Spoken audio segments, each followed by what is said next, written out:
Hello friends, नमस्कार। मैं विवेक स्वागत करता हूं अपने ऑनलाइन इंस्टीट्यूट एमजार कोचिंग में। फ्रेंड्स, पिछली वीडियो में हमने बहुत सारी चीज़ों को क्लियर किया था। यानी सेंटेंस हम पूरा फिनिश कर चुके हैं। यानी हमने सेंटेंस भाव के आधार पर ये सारी चीज़ें हमने बेहतर तरीके से क्लियर की, संरचना के आधार पर और भाव के आधार पर। आज हम एक नए topic the parts of speech के बारे में बात करेंगे। आखिर क्या है पार्ट्स ऑफ स्पीच? यानी बचपन से हम पढ़ते चले आ रहे हैं, क्लास 6, 7, 8, 9, 10, 12 तक यानी आपने पढ़ा होगा parts of speech. Her class में पार्ट्स ऑफ स्पीच। यानी बहुत से ऐसे स्टूडेंट्स होंगे जिनको समझ में नहीं आया होगा, लेकिन हर बार पढ़ने की वजह से उन्होंने क्या हो गया, यानी उसको रट ही डाला होगा। पार्ट्स ऑफ स्पीच रट करके यानी काम चलाया होगा। आज हम पार्ट्स ऑफ स्पीच को बहुत बेहतर तरीके से नहीं समझेंगे कि यानी पार्ट्स ऑफ स्पीच है क्या आखिर, यानी कैसे हम यानी एक एक चीज़ को समझ पाएं ताकि हम रटने की आवश्यकता ना पड़े। इन चीज़ों पर हम बात करेंगे। दूसरा, पार्ट्स ऑफ स्पीच रियल में क्या है, यानी बहुत सारी परिभाषाएं लिखाई होंगी टीचर्स ने, है ना। किताबों में बहुत सारी चीज़ें दी हैं, एकदम लॉन्ग मेथड है, लॉन्ग चीज़ें दी हैं इस मामले में। बस 2 शब्दों में आपका पार्ट्स ऑफ स्पीच क्लियर हो जाता है ना। तो सबसे पहले हम नोट करेंगे पार्ट्स ऑफ स्पीच, ठीक है। तो लिखेंगे पार्ट्स ऑफ स्पीच, ठीक है भाई। अब पहले तो हम यहाँ पर ये क्लियर करें कि स्पीच क्या होता है और पार्ट्स क्या होता है, ठीक है। तो यहाँ पर लिखेंगे स्पीच। अब बहुत से स्टूडेंट्स को पता होगा स्पीच को हिंदी में कहते हैं कथन, ठीक है। और कथन का मतलब हम मान लेते हैं वाक्य, ठीक है। वैसे कथन को इंग्लिश में स्टेटमेंट कहते हैं, लेकिन एक तरीके से वाक्य ही होता है, ठीक है। यानी जब भी हम कोई बात कहते हैं, किसी दूसरे व्यक्ति तक अपनी भावना को हम पहुंचाते हैं, तो हम निश्चित है भाषा का प्रयोग करते हैं। और जब भाषा का प्रयोग करते हैं तो निश्चित है वहाँ पर हमें एक वाक्य प्रयोग करना पड़ता है, या हमें एक स्टेटमेंट बोलना पड़ता है, कथन बोलना पड़ता है। जब हम कोई भी किसी को नहीं बोलते, कथन बोलते हैं, स्टेटमेंट देते हैं, या हम जब कोई वाक्य का प्रयोग करते हैं तो निश्चित है उसमें शब्दों का प्रयोग होता है। और जिन शब्दों का प्रयोग होता है बस वही पार्ट्स ऑफ स्पीच होता है, ठीक है। इधर पार्ट्स मीन्स क्या होता है, स्पीच मीन्स होता है कथन, ऑफ मीन्स होता है काकी के, पार्ट्स मीन्स भाग। यानी किसी भी कथन का जो भाग होता है, हिस्सा होता है, जो अंग होता है, उसी को तो कहते हैं पार्ट्स ऑफ स्पीच, ठीक है। बस ये 2 शब्दों की बात है। यानी जैसे मान लो हमने लिखा दे हैव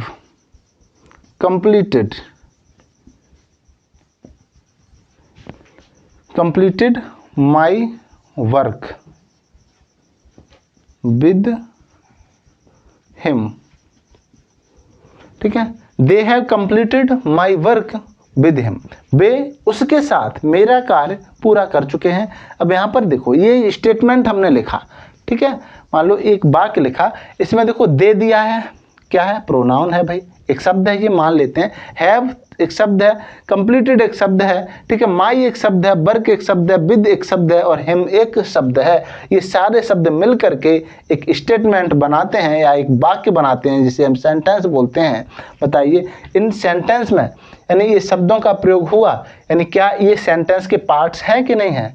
जैसे मनुष्य होता है, मान लो ये कोई मनुष्य है, ठीक है, सपोज दैट। अब मान लो इसके हाथ भी हैं, पैर भी हैं, ये इसके पार्ट्स होते हैं कि नहीं होते हैं, बताइए, होते हैं ना। इसी तरीके से इस वाक्य के ये पार्ट्स हैं, अंग हैं, ठीक है, हिस्सा है ये, ठीक है। इसी को हमें अध्ययन करना है। अब इन हिस्से को यानी इन शब्दों को हमें अलग अलग समझना है, क्योंकि बहुत सारे शब्द जब भी हम कोई भाषा का प्रयोग करते हैं, अनगिनत शब्दों का प्रयोग करते हैं और करते चले आ रहे हैं। क्या आपको पता है उन शब्दों का मतलब, यानी कौन सा शब्द नाउन है, कौन सा शब्द वर्ब है, कौन सा शब्द एडवर्ब है, कौन सा शब्द एडजेक्टिव है? नहीं पता। तो आज आपको यानी ये चीज़ें क्लियर होंगी। पार्ट्स ऑफ स्पीच में इन्हीं चीज़ों का हम अध्ययन करेंगे। यानी शब्दों को, यानी विभिन्न प्रकार के शब्दों को ही हम पार्ट्स ऑफ स्पीच कहते हैं। यानी हम कह सकते हैं पार्ट्स ऑफ स्पीच का मतलब है शब्दों का अध्ययन करना, ठीक है। यानी क्योंकि जैसे हम लिखते हैं ना, जैसे मान लो हमने शब्द लिखा मोहन, ठीक है, और एक लिख दिया दे, एक लिख दिया रीड, एक लिख दिया डांस, ठीक है, एक लिख दिया सॉन्ग, एक लिख दिया ब्लैक, ठीक है, शब्द हैं भाई। अब इन शब्दों का अलग अलग देखो, ये मोहन, ये सारे शब्द हैं भाई, ठीक है। अब शब्दों को अलग अलग, इनका मतलब अलग अलग है ना। मोहन किसी व्यक्ति का नाम है, दे क्या है, प्रोनाउन है, ये नाउन है, ये प्रोनाउन है। रीड क्या है, पढ़ना, क्रिया है एक।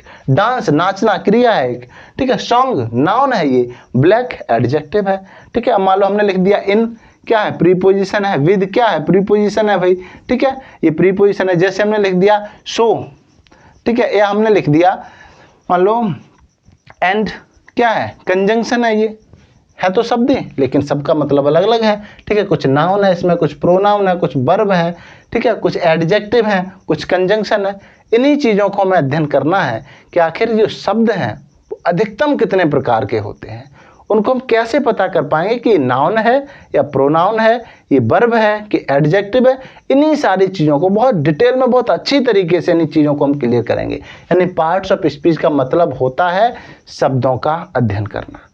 इस टॉपिक में हम केवल शब्दों को पढ़ते हैं, शब्द होते किस तरीके के हैं, कौन से शब्द को हम एडजेक्टिव कहेंगे, आखिर एडजेक्टिव की कुछ तो स्पेशलिटीज होगी, कुछ तो विशेषता होगी, तभी तो उसे एडजेक्टिव कहा जाता है। उसे नाउन क्यों नहीं कहते, है ना। नाउन की कुछ विशेषता होगी, उसे एडजेक्टिव क्यों नहीं कहते, उसे नाउन क्यों कहा जाता है, कुछ तो स्पेशल चीज़ें होंगी।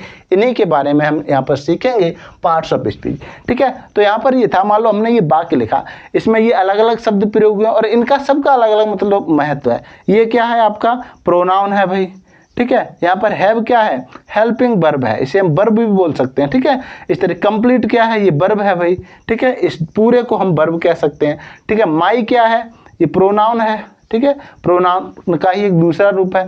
वर्क क्या है भाई, कार, यहाँ पर नाउन है ये, ठीक है। विद क्या है, ये प्रीपोजिशन है, ठीक है। हिम क्या है, प्रोनाउन है, ठीक है। इन्हीं चीज़ों का अध्ययन करेंगे हम कि आखिर जो शब्द होते हैं वो क्या होता है ना। पार्ट्स ऑफ स्पीच में इन चीज़ों को हम बेहतर तरीके से समझते हैं, और जब तक पार्ट्स ऑफ स्पीच क्लियर नहीं होता है आप कभी भी ट्रांसलेशन सही से नहीं समझ सकते। रटी होंगी आपने चीज़ें, रट कर याद किया होगा। यदि पार्ट्स ऑफ स्पीच नहीं आता है तो निश्चित है आपने रट कर याद किया है, आपको रियल तरीके से चीज़ें नहीं पता है। जब भी कभी ऐसा मौका आएगा किसी समझाने के लिए, आप नहीं समझा पाओगे, ठीक है। तो इन चीज़ों को ध्यान रखना है, इन चीज़ों को हम बेहतर तरीके से समझेंगे, है ना। उसके बाद फिर ट्रांसलेशन करेंगे। अब सोचो, मान लो ने वाक्य लिखा, वह किताब पढ़ता है, वह किताब पढ़ता है। अब मान लो जिस बच्चे को ये बात नहीं पता है कि इसमें नाउन क्या है और वर्ब क्या है, क्या ये ट्रांसलेशन कोई व्यक्ति कर सकता है, नहीं कर पाएगा भाई। जिस व्यक्ति को यही नहीं पता है इसमें सब्जेक्ट क्या है, भाई वर्ब को सब्जेक्ट बनाएंगे कि नाउन को सब्जेक्ट बनाएंगे, है ना, जो इन चीज़ों को ही क्लियर नहीं कर पा रहा है, भाई ट्रांसलेशन कैसे कर सकता है, ठीक है। तो मान लो अब बहुत से ऐसे स्टूडेंट्स हैं जिनको ये पता कंफर्म कर पाना मुश्किल होता है कि इसमें नाउन क्या है, भाई ये करता क्या है, क्रिया क्या है, ठीक है, ऑब्जेक्ट क्या है, सब्जेक्ट क्या है, ये चीज़ें क्लियर नहीं होती हैं, दिक्कत ही है। ट्रांसलेशन कभी नहीं हो सकता, है ना। वो उल्टा सीधा अर्थ का अनर्थ कर देगा, है ना। रीड लिख देगा सब्जेक्ट के स्थान पर और सब्जेक्ट ही के स्थान पर लिख देगा, यानी रीड के स्थान पर ही को लिख देगा, अर्थ का अनर्थ होगा। और जब ऐसा होगा ट्रांसलेशन गलत होगा, ठीक है। तो ट्रांसलेशन पढ़ने से पहले हमें आवश्यकता होती है पार्ट्स ऑफ स्पीच को बेहतर तरीके से समझने की, एक एक चीज़ को बहुत डीपली समझने की हमें आवश्यकता होती है ना। पार्ट्स ऑफ स्पीच जो होते हैं इनकी संख्या टोटल जो होती है वो 8 होती है, यानी ये 8 प्रकार के होते हैं, ठीक है। ये ध्यान रखना है, ये 8 प्रकार के होते हैं। वो कौन कौन से होते हैं, इन चीज़ों को हम यहाँ पर लिख लेते हैं, समझेंगे एक एक करके। एक एक मतलब एक ही वीडियो में सारी चीज़ें तो क्लियर नहीं हो सकती, लेकिन एक एक टॉपिक बहुत अच्छे तरीके से डीपली एकदम एक एक चीज़ को यानी क्लियर करेंगे, ताकि एक भी डाउट किसी भी प्रकार का हमारा ना बचे, और किसी भी एग्जाम में जब भी यहाँ से क्वेश्चन आए हम बहुत ही खुश होकर के एकदम उसका आंसर लिख करके आए या उसका आंसर टिक करके आए, ठीक है भाई। तो इनकी संख्या जो होती है वो कितनी होती है, 8, यानी हम कह सकते हैं, पहले इसका थोड़ा सा थ्योरी लिख लेते हैं, यानी शब्दों के विभिन्न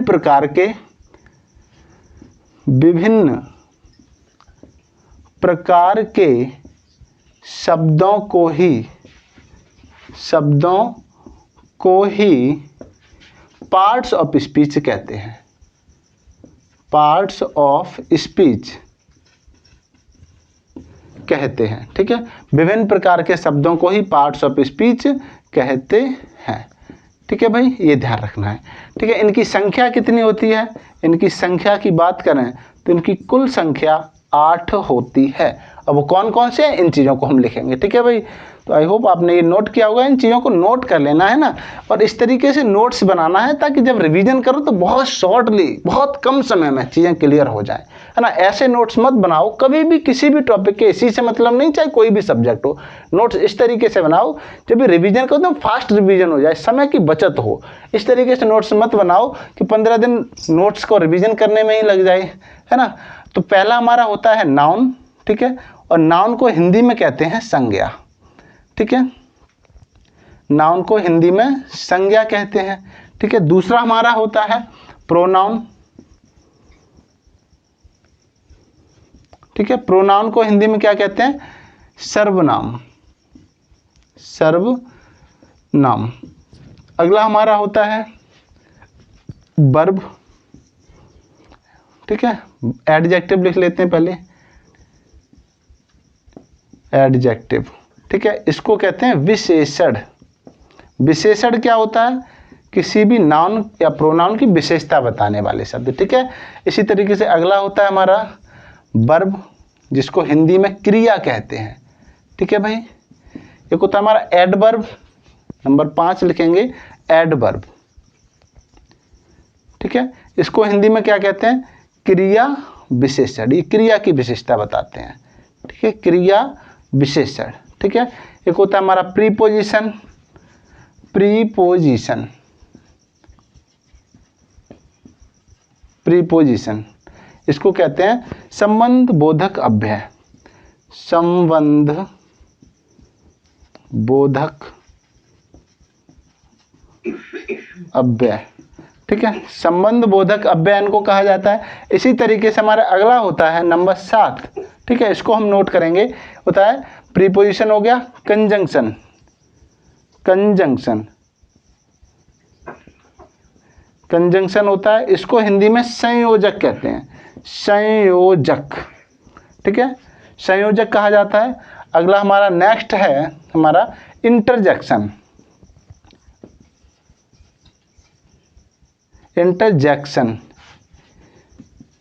ठीक है। इसको कहते हैं हम विस्मय बोधक या विस्मय सूचक, विस्मय बोधक अव्यय, ठीक है, विस्मय बोधक अव्यय। ये हमारे टोटल 8 पार्ट्स ऑफ स्पीच होते हैं, या हम कह सकते हैं कि जो भी हम भाषा बोलते हैं उस भाषा में मैक्सिमम जो नाउन शब्द होते हैं वो 8 होते हैं। अब इनके ही नाउन में से नाउन ही 5-6 प्रकार हो जाए, 5 प्रकार हो जाएगा, ठीक है। और 5 के फिर 2 और होते हैं नाउन, काउंटेबल, अनकाउंटेबल, ठीक है। प्रोनाउन में बहुत सारे शब्द आएंगे, यानी मूल रूप से देखे जाए तो टोटल 8 हैं, ठीक है। इन्हीं के फिर अलग अलग शब्द बनेंगे इनसे, वो हम एक एक टॉपिक जब समझेंगे तब बेहतर तरीके से एक एक पॉइंट को क्लियर करेंगे, ठीक है। नाउन को पहले हम पढ़ेंगे, फिर प्रोनाउन को पढ़ेंगे। अब जैसे नाउन हमारा टॉपिक रहेगा तो नाउन की परिभाषा, ठीक है, नाउन कितने प्रकार के होते हैं, मान लो प्रॉपर नाउन, कॉमन नाउन जो होते हैं, इन सारे 5 नाउन जो होते हैं इन सबको यानी क्लियर करेंगे।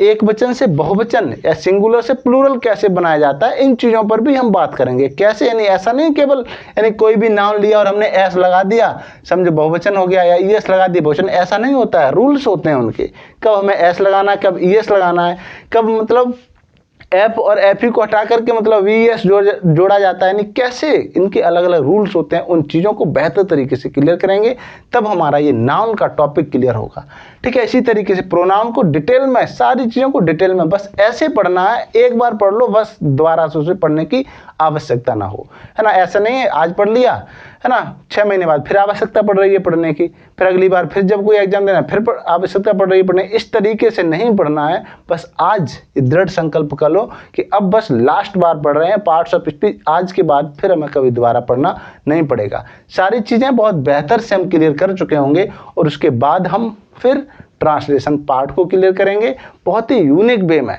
एक एक चीज को, सारे टेंस क्लियर करेंगे, complex, compound, imperative, exclamatory, optative sentence को कैसे ट्रांसलेट किया जाता है, सारी चीज़ों को लिखेंगे, एग्जाम्पल, रूल, इनको चीज़ें क्लियर करेंगे और बहुत ही इंटरेस्ट आएगा।